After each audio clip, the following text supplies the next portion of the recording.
Hello students, welcome to the maths fighter. Students, आज हम class 9th की जो हम सीरीज़ कर रहे थे ना, टेस्ट सीरीज़, उसमें हमारा सेकंड पार्ट है। फर्स्ट पार्ट कंप्लीट हो गया था। अब हम आज से स्टार्ट करने वाले हैं सेकंड पार्ट के 30 क्वेश्चंस। ठीक है, तो आइए देखते हैं। देखो, ये पेपर में आए हुए क्वेश्चन है। देखो, क्वेश्चन नंबर 1 सेक्शन ए का क्वेश्चन है। क्या बोलता है क्वेश्चन नंबर 1? देखो, 32 की घात 1/5 का मान है। The value of 32 to the power 1/5। देखो, इसकी वैल्यू क्या होगी। देखो, हम इसको सॉल्व करते हैं। ठीक है, क्वेश्चन नंबर 1। क्वेश्चन नंबर 1 मैं क्वेश्चन तो नहीं उतारती हूँ, क्योंकि सीधे आंसर लिख देते हैं। आंसर नंबर सॉल्यूशन नंबर 1 लिख देते हैं। ठीक है, सॉल्यूशन नंबर 1। तो देखो, 32 टू द पावर 1/5, ये हमारा क्या था, क्वेश्चन है। ठीक, देखो क्या हो जाएगा, इसकी वैल्यू हमने फाइंड करनी है। तो हमारा इसकी क्या आ जाएगा। देखो, 32 को हम क्या लिखते हैं, 2 टू दी पावर 5 लिखेंगे और 1/5। देखो, ऐसा क्यों लिखा मैंने 32 को 2 टू दी पावर 5 क्यों लिखा। देखो, इसका मतलब ये है कि हम अगर 32 को, अगर हम क्या करेंगे, 2 को ना 5 बार, देखो 2 टू दी पावर 5 यानी कि 2 को अगर हम 5 बार मल्टीप्लाई करते हैं, 2 को अगर हम 5 बार गुणा करते हैं, तो हमारा क्या आता है। देखो, 2 दूनी 4 दूनी 8 दूनी 16 दूनी 32। देखो आ गया ना, हमारा 32 आ गया, 32 आ गया हमारा। तो देखो, 2 को मैंने ऐसे लिख दिया, 32 को हमने क्या लिख दिया, 2 टू दी पावर 5 लिख दिया, और 1/5 तो वैसा ही रहेगा पावर में। ठीक है, देखो 5 से 5 कैंसिल हो जाएगा, 2 हमारा क्या बच गया, 2 आ गया। तो इसका मतलब हमारा इसका आंसर क्या हो जाएगा, 2 हो जाएगा ना, इसकी वैल्यू 2 हो जाएगी। देखो देखो, ये 2 वैल्यू, सेकेंड ऑप्शन 2 हो जाएगी। ठीक, अब देखो क्वेश्चन नंबर 2 है 4 1। ये हमें क्या दे रखा है, ये इनमें से हमें बताना है कि बहुलक कौन सा है। मॉड ऑफ, इसमें से हमें मॉड फाइंड करना है। अब देखो, बहुलक क्या होता है। बहुलक वो उसे कहते हैं ना, जब हमारा क्या होता है, जो हमारा नंबर, जो हमारी संख्या जितनी बार ज़्यादा बार रिपीट होगी, जो सबसे ज़्यादा बार रिपीट होगी ना, उसे ही हम क्या कहेंगे, बहुलक बोला जाता है। अब देखो, सबसे ज़्यादा बार कौन रिपीट हो रहा है। देखो, 4 एक बार है, 2 बार है, 3 बार है और 4 बार है। 4 4 बार है ना, और उसके बाद 1 कितनी बार है, 1 तो 2 ही बार है। 3 भी हमारा 2 ही बार है। तो हमारा इसका बहुलक क्या हो जाएगा, बहुलक हमारा 4 हो जाएगा। तो बहुलक हम क्या लिख देंगे, बहुलक हमारा 4 हो जाएगा। ठीक है, अब देखो नेक्स्ट क्वेश्चन है, क्वेश्चन नंबर 3 क्या है। क्वेश्चन नंबर 3 बोलता है, देखो, ट्रायंगल ए बी सी में ए बी बराबर ए सी है, तथा जो हमारा ये कोण बी है, कोण बी हमारा क्या है, 50 डिग्री है। तब हमें सी की वैल्यू निकालनी है। ठीक है, हम क्या बना लेते हैं, हम सॉल्यूशन नंबर 3 डाल देते हैं। और देखो, हमें क्या है, ए बी सी, हम एक ट्रायंगल बना लेते हैं, ए बी सी। देखो, ए बी सी हमने एक त्रिभुज बना दिया। अब ये बोलता है कि ए बी बराबर बी सी है। इसका मतलब ये वाली ए बी भुजा किसके बराबर है, ए बी ए सी के बराबर है। देखो, ए बी भुजा ए सी के बराबर है। उसके बाद बोलता है कि जो हमारा कोण बी है वो हमारा 50 डिग्री है। तो हमारा ये 50 डिग्री, ये हमें गिवन है, ये सारी चीज़ें हमें दे रखी हैं। ठीक है, तो हमने कोण सी हमने निकालना है। अब देखो, कोण सी क्या होता है, देखो क्या हो जाएगा ना, हमेशा देखो ये वाली भुजा और ये वाली भुजा बराबर हैं, ए बी और ए सी बराबर हैं। तो देखो क्या करेंगे हम, देखो ए बी बराबर ए सी हमें ये दिया है ना, ये हमें दिया है, क्वेश्चन में दिया है। तो देखो, जब भी हमारी जो जो भुजाएं बराबर होती है ना, उनके सामने वाला जो कोण होता है वो भी बराबर होता है। तो देखो, इसके सामने वाला कोण ये है और इसके सामने वाला कोण ये है। अब देखो, ये वाली भुजा और ये वाली भुजा बराबर है, तो इनके सामने वाले कोण भी बराबर होंगे। देखो, इसके सामने वाला ये और इसके सामने वाला ये, इसका मतलब ये दोनों बी और सी वाले कोण भी बराबर होंगे ना। तो देखो, हम क्या लिख देंगे, समान भुजा, समान भुजाओं के विपरीत कोण भी समान होते हैं।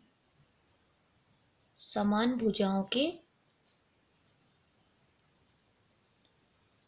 विपरीत कोण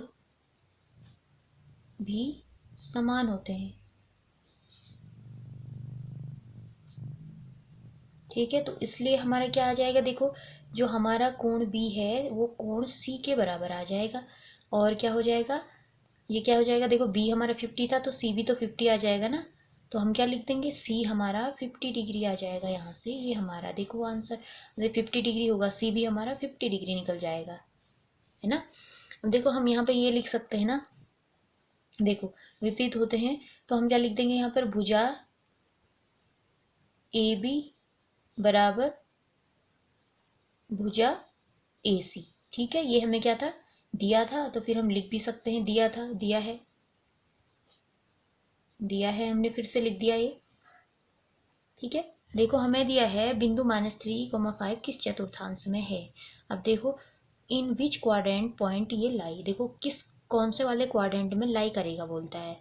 ठीक है, तो हम क्या बताएंगे, देखो सबसे पहले तो हम इसको ड्रॉ करके दिखा देते हैं। देखो ये हमारा एक्स एक्सिस है, ये एक्स डैश है, ये वाई है और ये वाई डैश है। ठीक है, उसके बाद देखो हमारा 3, हम -3 तक जाएंगे ना एक्स में, -1 -2 -3, और वाई 5 तक है तो 1 2 3 4 एंड 5। ठीक है, 5 तक गए। अब हम यहाँ 1 2 3 यहाँ तक हम नहीं भी जाएंगे तो हो सकता है, कोई दिक्कत नहीं है। ठीक है, अब देखो ये क्या बन गया हमारा, हमने क्या दिखाना है, हमने दिखाना है -3,5। अब देखो -3, देखो x का माइनस में है ना, -3,5, 5 यानी कि यहाँ पर जाएगा, देखो ये, तो हमारा क्या आ जाएगा, -3,5 हमारा यहाँ पर निकल जाएगा ये। ठीक है, तो अब देखो ये किस क्वाड्रेंट में, किस चतुर्थांश में है -3,5, देखो सेकंड चतुर्थांश में है, तो सेकंड में है ना, सेकंड क्वाड्रेंट में। देखो क्यों है सेकंड क्वाड्रेंट में, अब देखो अगर हम इसे ना बिना ऐसे बनाए भी हम इसे डायरेक्ट भी इसका आंसर दे सकते हैं।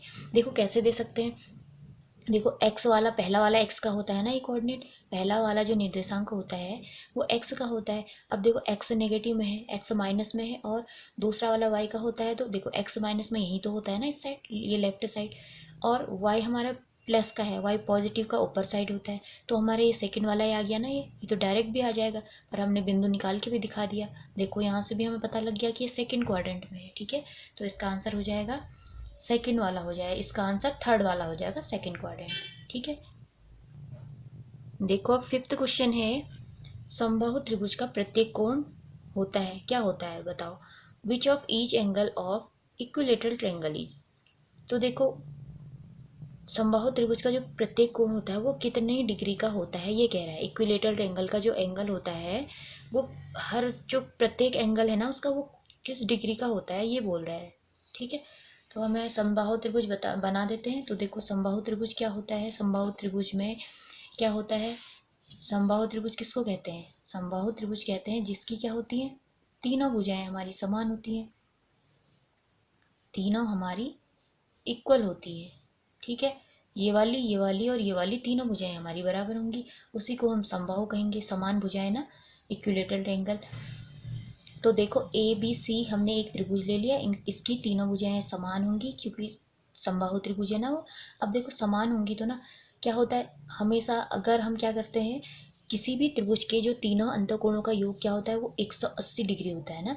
अब देखो ये कैसा है, ये एक समबाहु त्रिभुज है, अब भुजाएं समान होंगी तो कोण भी समान होते हैं, समान भुजाएं बराबर समान कोण होते हैं। ठीक है, भुजाएं समान होंगी तो हमारा क्या होगा, कोण भी समान होंगी, समान कोण।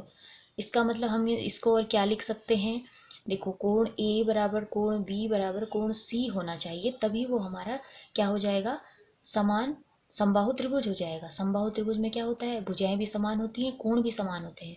ठीक है, तो ये होता है तो तीनों कोण समान होंगे। अब देखो इनका योग कितना होना चाहिए, 180। अब समान कब होंगे और 180 भी योग होगा उनका, तो समान तब होंगे जब हमारे सारे कोण 60 + 60 + 60 होंगे। देखो ये सारे हमारे 60 के बराबर होंगे ना, तब हमारा 60 डिग्री के बराबर होंगे, तब हमारा क्या आएगा, इनका जो योगफल आएगा वो 180 आएगा। ठीक है, तो हमारे इसके सारे एंगल क्या होंगे, 60 होनी चाहिए, तो हम क्या लिख देंगे, 60 एंगल होनी चाहिए। तो देखो 60 डिग्री आंसर आ गया ना, ये 60। देखो अब क्वेश्चन नंबर 6 है, क्वेश्चन नंबर 6 कहता है, देखो √2x - 1 में x² का गुणांक लिखो। अब देखो x² वाला टर्म तो हमें दिया ही नहीं है ना, x² का वाला पद तो हमें दिया ही नहीं है, right the coefficient of x² in √2x - 1। अब देखो x² वाला हमें कहीं पर दिया ही नहीं है, तो इसका जो गुणांक हो जाएगा, इसका कोफिशिएंट क्या हो जाएगा, इसका गुणांक हो जाएगा 0 हो जाएगा, क्योंकि एक्स स्क्वायर तो दिया ही नहीं है ना, ये तो एक्स जो √2 है ये तो एक्स का गुणांक है, ठीक है, ये √2 जो है एक्स का गुणांक है, एक्स स्क्वायर का वाली टर्म तो है ही नहीं यहाँ, तो हम क्या लिखेंगे, एक्स स्क्वायर का गुणांक 0 हो जाएगा, ठीक है। तो लिख देंगे हम एक्स स्क्वायर का गुणांक,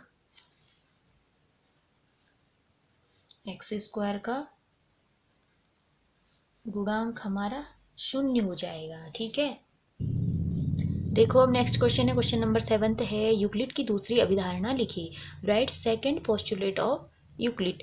तो देखो यूक्लिड की जो सेकंड अभिधारणा, दूसरी अभिधारणा है, वो क्या कहती है कि हमारी जो रेखा होती है ना, शांत रेखा, उस शांत रेखा को अनिश्चित रूप से हम आगे तक भी, कहीं तक भी बढ़ा सकते हैं, ये कहती है हमारी यूक्लिड की दूसरी अभिधारणा।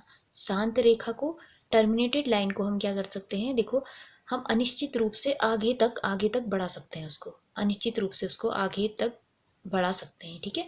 ये हमारी यूक्लिड की दूसरी अभिधारणा बोलती है। देखो मैंने लिख दिया है, यूक्लिड की दूसरी अभिधारणा के अनुसार किसी शांत रेखा को आगे तक अनिश्चित रूप से बढ़ाया जा सकता है, ठीक है। टर्मिनेटेड लाइन को है ना, हम आगे तक बढ़ा सकते हैं, कहीं तक भी अनिश्चित रूप से, ये कहती है यूक्लिड की दूसरी अभिधारणा। अब देखो इसका क्वेश्चन नंबर 8 है, क्वेश्चन नंबर 8 क्या कहता है, देखो 8 बोलता है एक गोले की त्रिज्या पाई है, तब उसका आयतन निकालना है, the radius of a sphere is pi, then its volume will be. तो देखो हमें रेडियस दे रखी है स्फीयर की, गोले का हमें, गोले की त्रिज्या दी है पाई, और उसका आयतन निकालना है हमने, ठीक है।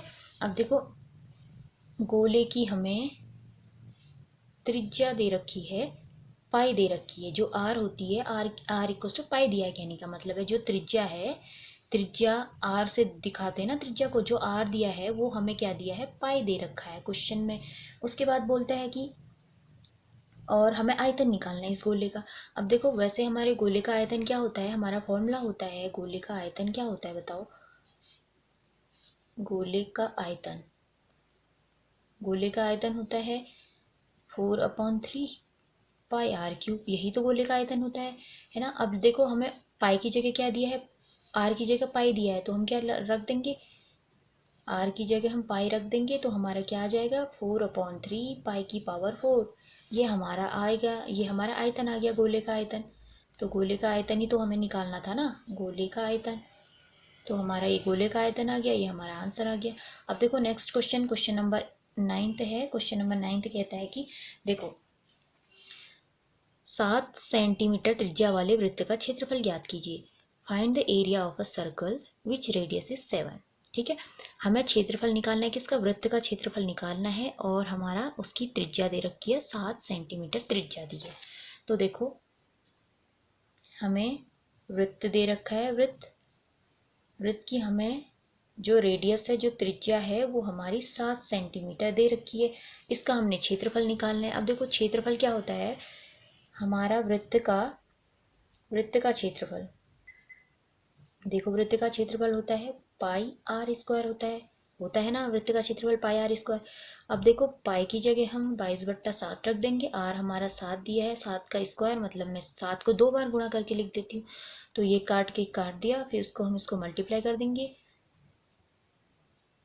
154 154 सेंटीमीटर स्क्वायर, ठीक है। क्षेत्रफल है तो वर्ग स्क्वायर में आ जाएगा, ठीक है। ये हमारा 154 सेंटीमीटर स्क्वायर आ गया, इसका आंसर हमारा वृत्त का क्षेत्रफल, ठीक है। देखो अब ना क्वेश्चन नंबर 10 है, क्वेश्चन नंबर 10 बोलता है वृत्त की सबसे बड़ी जीवा वृत्त का क्या होता है बताओ, वृत्त की सबसे बड़ी जीवा वृत्त का होता है, ठीक है, the longest chord of a circle is a of the circle. देखो क्या होता है, जो वृत्त की सबसे बड़ी जीवा होती है ना, देखो वृत्त हमने बना दिया, ठीक है, वृत्त की जीवा अगर हम देखें, सबसे बड़ी जीवा कहाँ से होकर के जाती है, वृत्त की सबसे बड़ी जीवा तो उसके केंद्र से होकर के जाती है, देखो उसके सेंटर से होके जाती है ना, देखो ये वाली भी हो सकती है, ये वाली भी हो सकती है, और केंद्र से जाने वाली कौन सी हो सकती है, यहाँ से भी हो सकती है, ये भी हो सकती है ना। तो ये वृत्त की सबसे बड़ी जीवा है। अब जो वृत्त की सबसे बड़ी जीवा है उनको हम क्या कहते हैं, उनको हम बोलते हैं, उनको हम व्यास बोलते हैं, वृत्त की सबसे बड़ी जीवा को व्यास। देखो ये व्यास ही तो होता है, देखो यहाँ से यहाँ तक हमारी क्या होती है, त्रिज्या होती है ना, रेडियस होती है, केंद्र से लेकर के परिधि तक की जो दूरी होती है हर बिंदु पर, वो हमारी त्रिज्या होती है, वो हमारी रेडियस होती है। ये सारी रेडियस हैं इतनी इतनी, और ये पूरी क्या होती है, एक परिधि के एक बिंदु से दूसरे बिंदु तक मिलाई जाने वाली जो रेखा होती है उसको क्या बोलते हैं, उसको हम व्यास बोलते हैं। उसको हम वैसे तो जीवा बोलते हैं, लेकिन जो हमारी केंद्र से होकर के जाती है, जो केंद्र से होकर के हमारी जीवा ऐसे जाती है ना ये, तो उसको हम क्या बोलते हैं, व्यास बोलते हैं। और सबसे बड़ी होती है जो ये केंद्र से होकर के जाती है, तो हम इसको क्या बोल देंगे, व्यास बोलेंगे। वृत्त की सबसे बड़ी जीवा वृत्त का व्यास होती है। ठीक है, ये लिख दीजिए, ये इसका आंसर है। हो गया। ठीक, अब देखो ना, आज के लिए इतना ही। अब हम नेक्स्ट वीडियो में करेंगे इस पार्ट नंबर 2 के क्वेश्चन 11 से आगे के क्वेश्चन करेंगे, और आज के लिए ये 10 क्वेश्चन हमने कंप्लीट किए हैं। आप इसकी प्रैक्टिस करते रहिए और मिलते हैं नेक्स्ट वीडियो में। Thank you.